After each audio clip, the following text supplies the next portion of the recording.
Fornovo, Italy. First Italian War, June 6th, 1495. Crows pick through the corpses on the battlefield.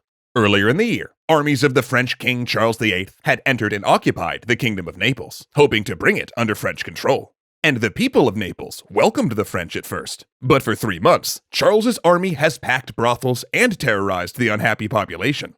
Venice rallied a league of Italian city-states to oppose him. The battle had been fierce. Twice as many Italians died as the French, but Charles withdrew. And it's in the French dead that Italian doctors first noticed the disease. Their bodies have pustules erupting from their head to their knees, more horrible, one writer said, than leprosy or elephantitis. Flesh rotted off their faces, and it was already showing up in the population of Naples. It was the first recorded mention of a disease that would ravage the world for 5 centuries. Syphilis.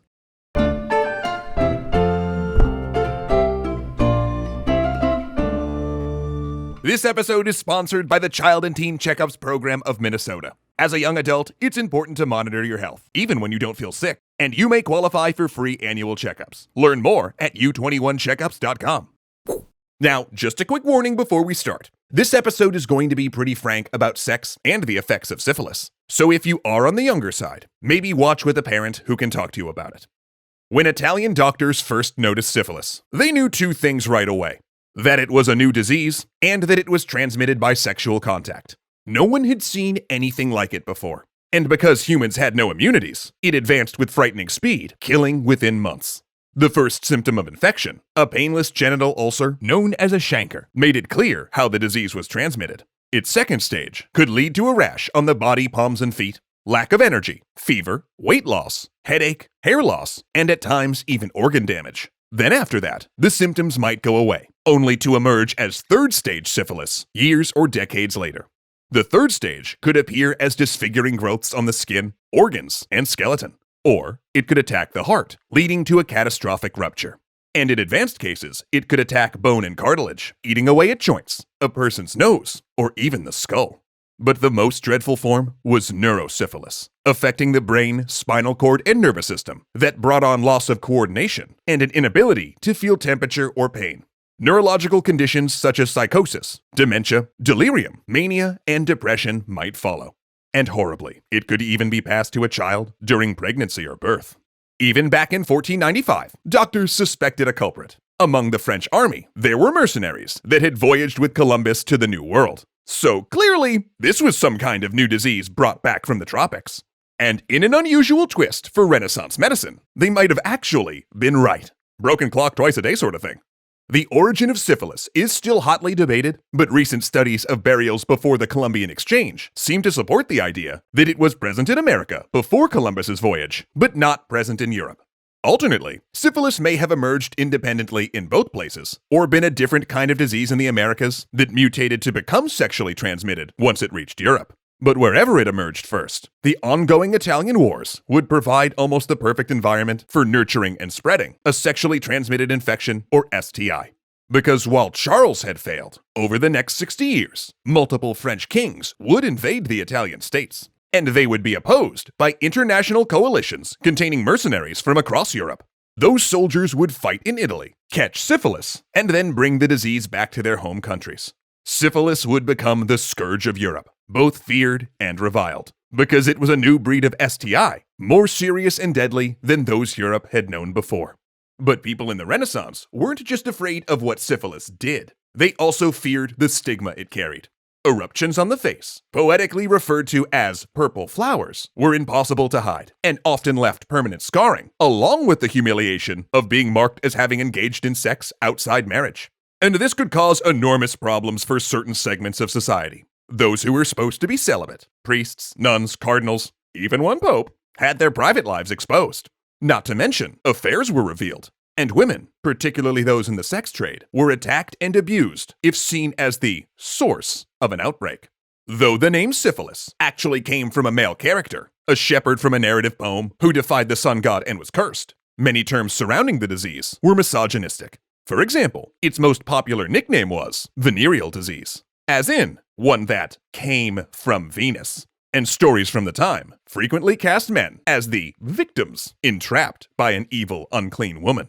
Other names for syphilis reflected the political friction points of Europe. Italians called it the French disease, while the French called it the Italian disease. Russians and Poles blamed it on each other, and in the Ottoman Empire, it was the Christian disease. Ain't no goat like a scapegoat. In English, fanciful names abound, such as Cupid's disease or the Black Lion. The Scottish gave it the exquisitely revolting name of Grand Gore, but within a century, it was known medically as Great Pox, to distinguish it from smallpox. And a later physician would dub it the Great Imitator for its ability to vary widely in its symptoms and appear as other diseases. But you might notice that all of these terms have one thing in common. They were indirect, softening the nastiness. Even in language, people could not mentally deal with syphilis frankly. They wanted to refer to it sideways and cover it up, often literally. For example, when the infamous Cesare Borgia visited Naples in 1497, he caught the disease from a courtesan. A reoccurrence of symptoms years later would mar his handsome features, leaving him with telltale scars. His solution was to don a carnival mask in public, an affectation that only increased his sinister reputation as one of Italy's most ruthless power players. But not everyone took such dramatic steps, particularly in the later 17th and 18th centuries, when immune systems adjusted and the disease, while still awful, became more survivable. Syphilis scarring also drove a fashion boom, encouraging the middle and upper classes to adopt thick makeup to cover the blemishes.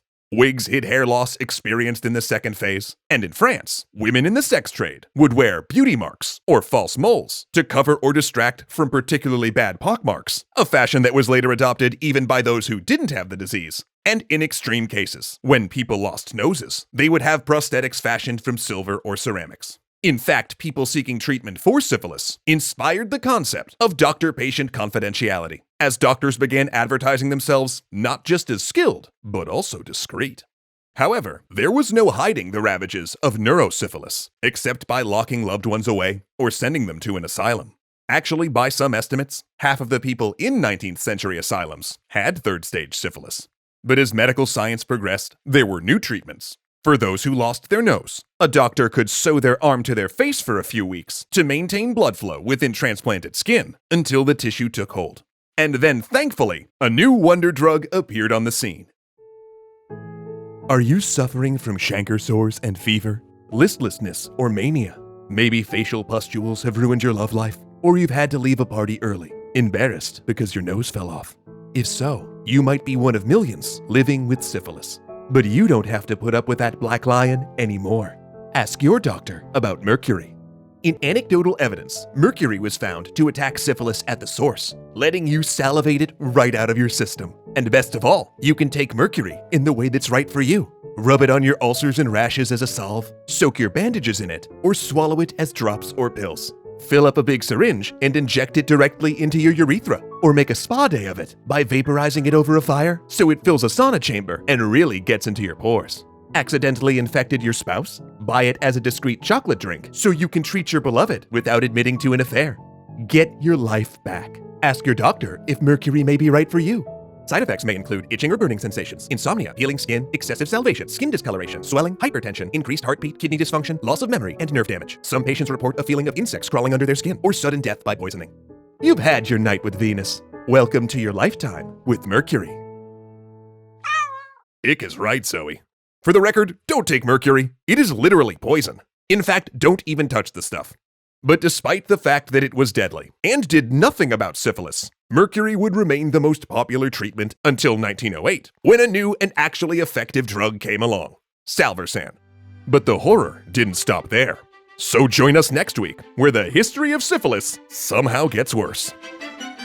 Once again, thanks so much to Child and Teen Checkups program for sponsoring this episode. Remember, we're all at our best when we stay in charge of our own health. And even as a young adult, it's important to get annual checkups because they're a great and proactive way of identifying symptoms, addressing concerns, and setting a baseline for a happy, healthy future. Plus, you may qualify for free annual checkups. You can learn more and get started today at u21checkups.com. That's the letter U, 21checkups.com.